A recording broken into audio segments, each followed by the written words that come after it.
মানুষের কাছে পৌঁছে দিতে পারে, কাজ করতে পারে, তথ্য দিতে পারে, তাহলে আপনাদের কি করা উচিত? আপনাদের বয়স কত আপনাদের? কত?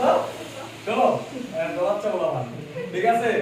এখন প্রশ্ন হলো যে ধরেন যদি বলি আপনার বয়স কত আন্টি? এখন 70।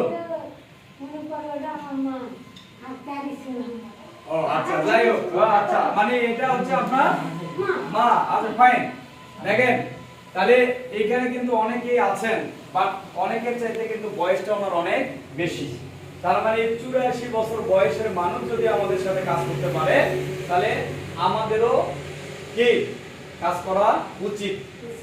তাহলে উনি কিন্তু অলরেডি আমাদের সাথে এই কোম্পানিতে কাজ করে প্রতিনিয়ত একটা চমৎকার ইনকাম করতেছে। ওনার মাধ্যমে কিন্তু অসংখ্য মানুষের কর্মের ব্যবস্থা এখানে হয়ে যাচ্ছে। তাহলে আপনাদের এই মানুষের কাছ থেকে শিখে নেওয়া উচিত যে আমাদের প্রত্যেকের বাড়ি বসে না থেকে কাজ করা উচিত। এই মানুষটা যদি কাজ করতে পারে তাহলে আমাদের কাজ করতে সমস্যা কোথায়? আছে সমস্যা? জি ধন্যবাদ, তোমার জন্য একটা করতালি হয়ে যাক দাবি।